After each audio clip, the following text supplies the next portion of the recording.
friends, it is Nova, 1 week later than you were probably expecting me, if you were expecting me at all. What you don't know is that this video was supposed to be a reading vlog. I have been working on a reading vlog since the beginning of March, but my month of March was just so crazy. It was so weird and up and down, and like mentally I was up and down. School for me was up and down, and it's not that I like didn't read, but I kind of feel like I didn't read. Like I went through this like little bit of a drought. Like I just could not like really get mentally into it. So the 4 books that I had for my reading vlog, I just didn't get through them, and instead of posting like half-assed reading vlog that only ended up having like me reviewing 2 books in it, I was like, you know what? I'm just going to give myself the month of April, and I'm just going to post it at the end of April. And instead, I just want to sit here today and talk about a little bit of my lore. I basically watched Carrie's video of her new book tag that she's trying to start pretty much immediately when it came out. And I was like, you know what? I feel like this would be the perfect chance to, 1, be part of a book tag that is like just being created, but then also to just kind of take a little bit of a brain break, give myself more time to finish those 4 books, because I think that they're all 4 worthwhile to talk about, and instead just talk about some books that are like near and dear to my heart, feel the, you know, nostalgia of it all. I think that just feels good. It feels right. It feels good for me in this time and day and place. Without further ado, if you don't know me, I am Nova, and this is Off My Rocker Reading.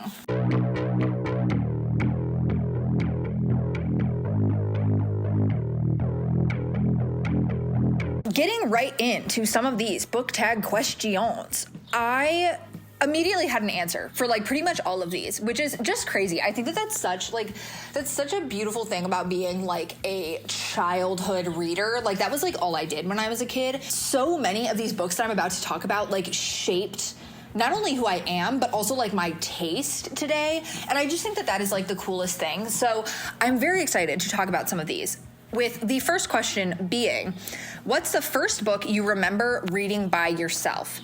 This is an interesting question for me because there's a few things that I could say.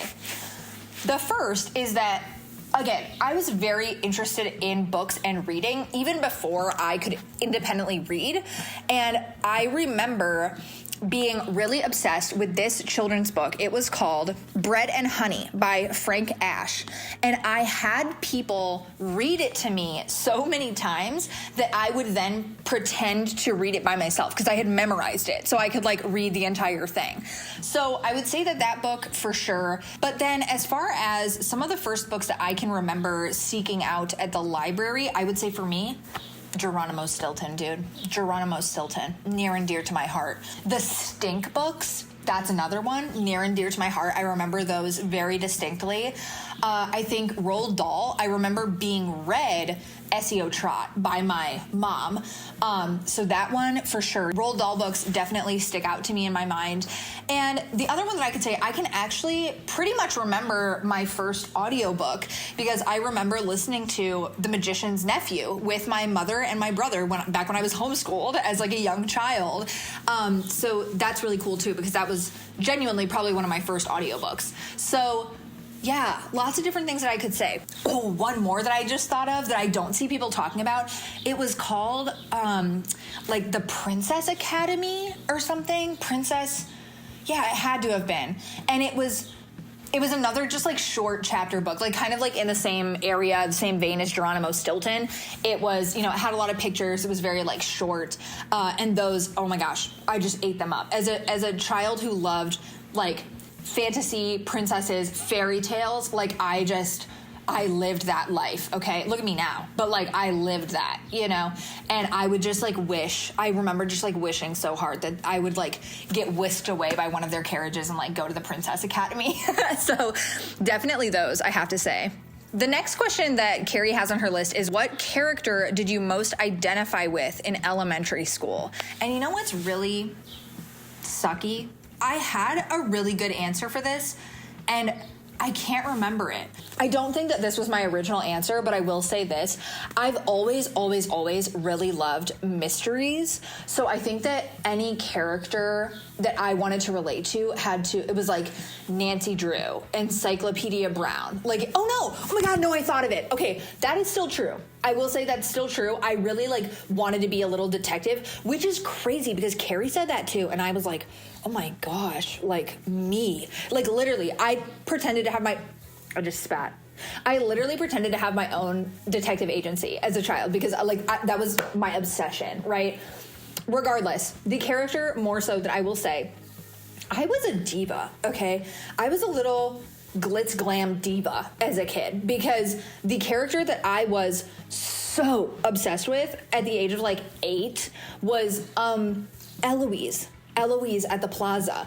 Those movies, I ate them up. My grandma literally pretended to do room service for me because I was so obsessed. And I would watch the movies. They had like cartoons, and then obviously like she's like from originally from like a storybook. So yeah, Eloise. Like I wished my name was Eloise so bad. So I have to say Eloise, which is like really funny because I feel like I'm so like far from that now. But like at heart, like I'm a little diva apparently. It is like truly on my bucket list. Like I feel like I have to go stay at the Plaza Hotel like sometime in my life. I don't think that it holds the same magic, but I think that it's just like, it just has to happen like for the lore, for the culture of my existence. What was my elementary school comfort book is the next question. And what's crazy is I literally have them right here because I've kept some of my like super formative books. So I have like my actual copies of the books that I would consider to be my comfort books. I think that these are really good ones to answer the question of like what were my comfort books, because these were the books that I had on hand that I read over and over and over again. Like I would read these out loud to myself. I would read them to my stuffed animals. So they really are like, yeah, like when I think of like a comfort place, like I would pick up one of these books. So the first one that's to a little bit of a lesser extent is actually The Mysterious Benedict Society, specifically books 1 and 2, because these were the ones that I was gifted as a child. I love these books dearly. There's literally a bookmark in one from like my millionth time reading this first book. This is very classic me, because I think that truly these books paved the way for a lot of my taste now, because I love suspense, I love thriller, I love the kind of like absurdist speculative quality of these books, and just the cleverness in the writing, the characters I adore. Yeah, these were super formative for me, and I think shaped so much of my love for like suspense, mystery, all of that jazz. So yeah, these for sure. But I will say, to an even greater extent in terms of comfort books, I have 2 here. If you have watched my channel for a while, you've probably heard me say that I was obsessed with fairy tale retellings, especially when I was a kid. I read all of them that I could find in existence. So the first one that I want to say is The 13th Princess by Diane Zoller. I've read, I think, all of her fairy tale retellings. This was her very first one, and it continues to be the best one out of all of them, in my opinion. And I said for a long time as a kid, like, that she was my favorite author, because I love this book so much. I can feel this book. Like, I can transport myself there in my head. Like, the feeling of these woods and the lake and the enchanted forest under, like, just, oh my gosh, like, I feel it, you know? This is, yeah, one of the most formative books for my whole life, and probably one of the books that I've read the most times in my whole life, in my entire life. Then, the other one that I will say is Ella Enchanted by Gail Carson Levine. Levine. I literally have zero idea, even though I truly have probably read all of her books I had read at least at one point or another. But this book I have read so many times, like out loud to myself, like, you know, I mean, my copy is like falling apart. Like, I loved this book. To a lesser extent, I will also say Fairest. Oh my gosh, Fairest, with the girl who could like throw her voice. That was another one that I was really I listened to it. If you, oh my God, if you like grew up in the 2000s, and you went to the library, like, you know how you would get the little audiobooks that were like on those little weird pods, and it like came with headphones, like with the string, you know, and it's like, and it was like the audiobook in this little thingy. Like, I would get Ferris over and over and over again from the library and listen to that. I love the romance in that book so much. So to a lesser extent, that one, to an even lesser extent, her other works, but for sure, Ella Enchanted. I dearly, dearly love the movie as well. I do wish we would get an adaptation of this that was more true to the books, because I think while the movie is amazing, it has a more like kind of silly like 2000s feel, and that's like really fun. But I also think like this is just so good, and I love that like some of her worlds are connected too, because I feel like it could make like a good like TV series. But anyway, I digress. Where or what was your safe space as a kid?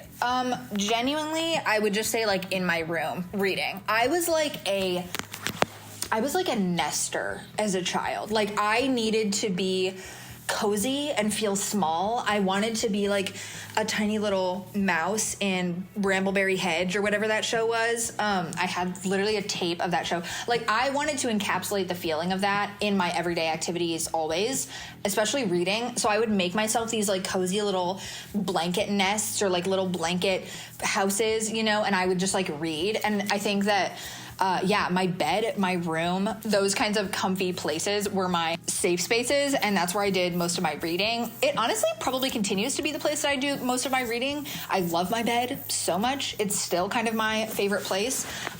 So I think that was true then, and it kind of still continues to be true now. How has your taste in books changed since childhood? This is a really interesting question for me, because I've said before, and it's kind of reflected in the things that I read and talk about on my channel.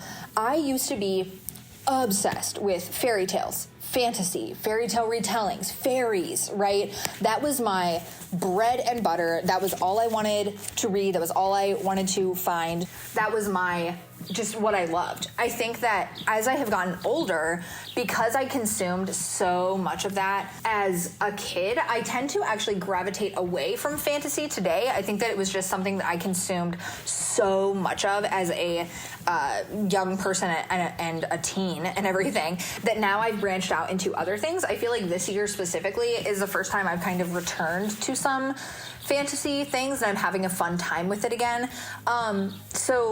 Yeah, I think that I used to live for the fairy tale aspects and the romance also. Like, if a book did not have a romance in it, I didn't want to read it when I was a kid.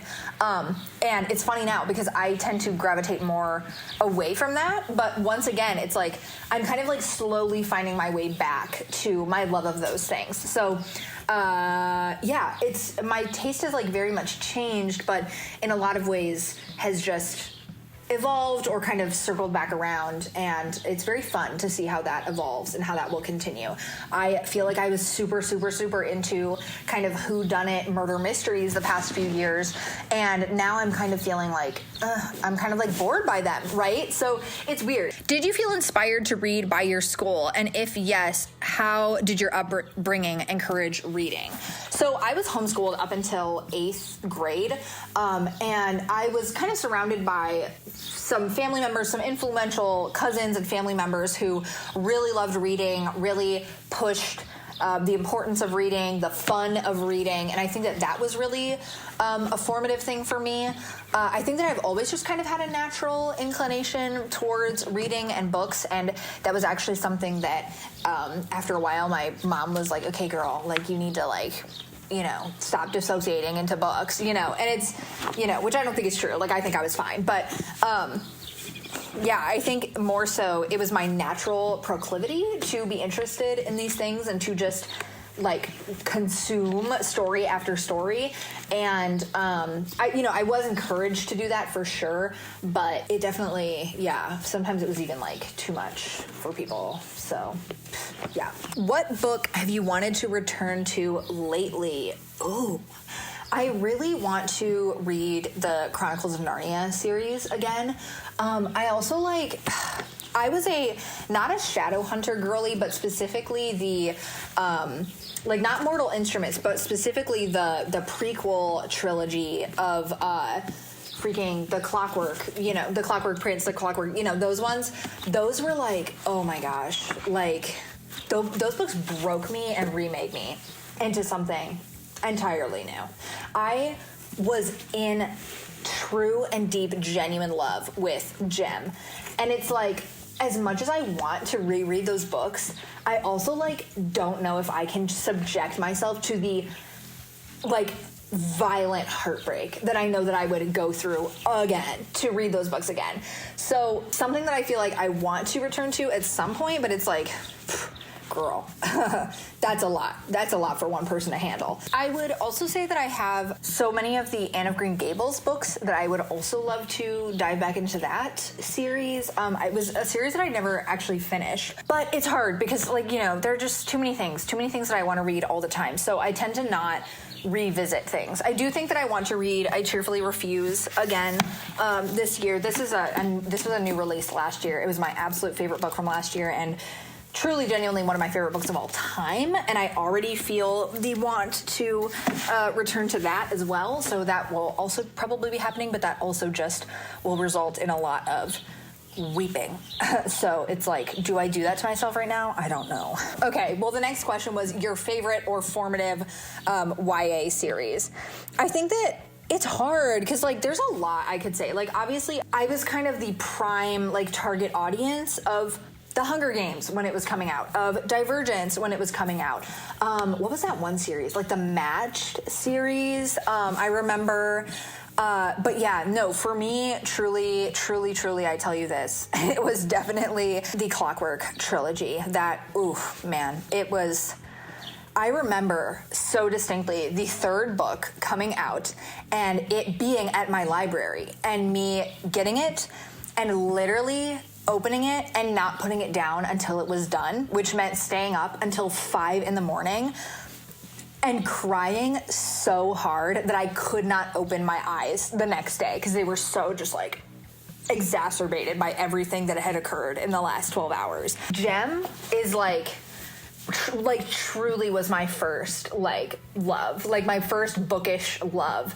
I just adored him. It's like hard for me to even like encapsulate that feeling, but also like if you're watching this video, I trust that you like get it, like I trust that you know exactly what I'm talking about because you were probably reading these same things. I'm really trying to think of like other ones. Shoot, what was it called? Another one that I really loved and I think shaped some of my weird girl book tastes was this is a totally different thing. This was not what I was talking about, but Cruel Beauty. Why am I showing you this? I'm going to put it on the screen. Cruel Beauty, these for sure I loved. Oh yeah, here they are. Oh my God. Yes. A Great and Terrible Beauty, Rebel Angels, and The Sweet Far Thing. Yes, truly, like, again, kind of paved some of my weird girl tastes in books, I feel like, because those are just like, what are you girls doing? Like, I don't know what you're doing, but I'm here for it, apparently. A book that I had to read in school, but I loved. Most of them. I will not lie. There are only a handful that I really didn't care about and didn't like. Some ones that I can think of that I liked. I loved The Crucible. I loved reading Our Town. I loved The Scarlet Letter. I love The Scarlet Letter. I think I have it. It's somewhere up there. Yeah, I actually can't like think of a lot of other ones. Because there was one class that I had that I hated everything we read. We read like, Is Paris Burning? And I hated that with my entire heart. It was awful. Yeah, I think that's all I can really say. Loved Our Town, loved The Crucible, love The Scarlet Letter. So I'll say those. Not a very interesting response, I feel like, though. Oh, my weirdest favorite book? My weirdest favorite book? Probably one of the things that got me back into reading now in adulthood was Perfume. I saw a TikTok about it like a number of years ago now and read it and loved it, and I loved the weirdness and absurdity of it. So I guess I'll say that is a pretty weird one. I don't know, weird in what sense? I don't really remember what Carrie said. Let me look at my shelf. I don't know. I mean, like a lot of like fairy tales are like super weird. So I guess like those. But like favorite book? I don't know. I don't know. I guess I'll say Perfume. That was like something that got me back into reading. That is a very, very weird book. Honestly, the one that I just said, the Sweet Beautiful Things or whatever, I already forgot what it's called again. Those were really weird. So I guess I'll say those if we're talking about like books from my past. Yeah, I don't know. Weird question. Maybe I'm not answering it the right way or something. But those are the things that come to mind. If your 13-year-old self could live in a fictional world, which would it be? Is it different from the world you choose now? No. Immediate answer, the Mysterious Benedict Society. I would give anything to be one of those children living in that giant crazy house with Mr. Benedict. I would give anything. I would give anything as a kid. I would give anything now. I totally resonate with what Carrie said, that like too many of these worlds are like so dangerous and scary. Like I would particularly not want to live in a lot of them, but I would 1,000,000,000,000% say the Mysterious Benedict Society. I would just love to be like a gifted child living in this like benevolent man's like insane crazy puzzle mansion, you know, like like that. Just like that sounds amazing to me. Is there a newly released book you wish you had when you were younger? Wow, that's kind of like a deep question, because it's like, why would I have wished that I had it when I was younger? I think it's tough because I think that a lot of the things that have made me who I am partially made me who I am because it came to me at the right moment in life, right? So, like, I Cheerfully Refuse, for example. Like, I think that was just, like, so poignant for me to read going into the election that we had last year and kind of how everything has panned out. So it's like, I don't think I would, despite how much I love that book and how it's, like, very much shaped my worldview, even just in the past, like, year, I think that it wouldn't have done what it needed to do if it had been given to me when I was 16 or something. You know what I mean? So I can't think of anything in particular that I would have wanted to take out of the time that I did read it in and go back.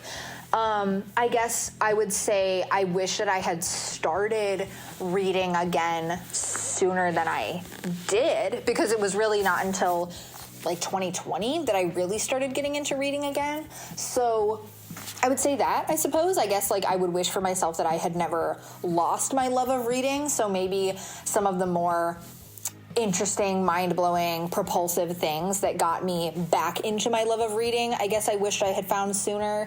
And that would be a lot of like thrillers and stuff like that. I love books that are like mind melty. And I think that if I had books of that nature then, that I would have gotten a lot more into it. So maybe some books like Annihilation I would have given myself in my teen years. I think I could have cranked out a lot of the major like sci-fi series back then, versus trying to commit to one now because there's just too many things that I want to read. So yeah, I guess I really don't have anything like super in particular that I would shout out. I don't know. Now I feel like weird about my answers. Are they bad? I don't know anymore. I hope you enjoyed. I hope that I made some form of sense. I feel like I'm going to watch this back and be like, girl, what are you saying? but we'll see. Maybe you won't even see this because maybe I will get too insecure about it. Who even knows? But I think that that's all I have to say. There's nothing.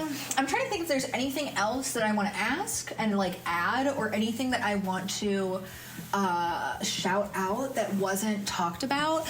I will say a couple of my favorite things that I didn't get to mention just organically would be, look at this like insanely old copy of this. Okay, this is one of my prized possessions. This is A Tree Grows in Brooklyn. It is what I tell people is my favorite book. It's a coming of age story that is just incredible. If you haven't read it, I would absolutely recommend. It's one of my favorites, and was very formative for me.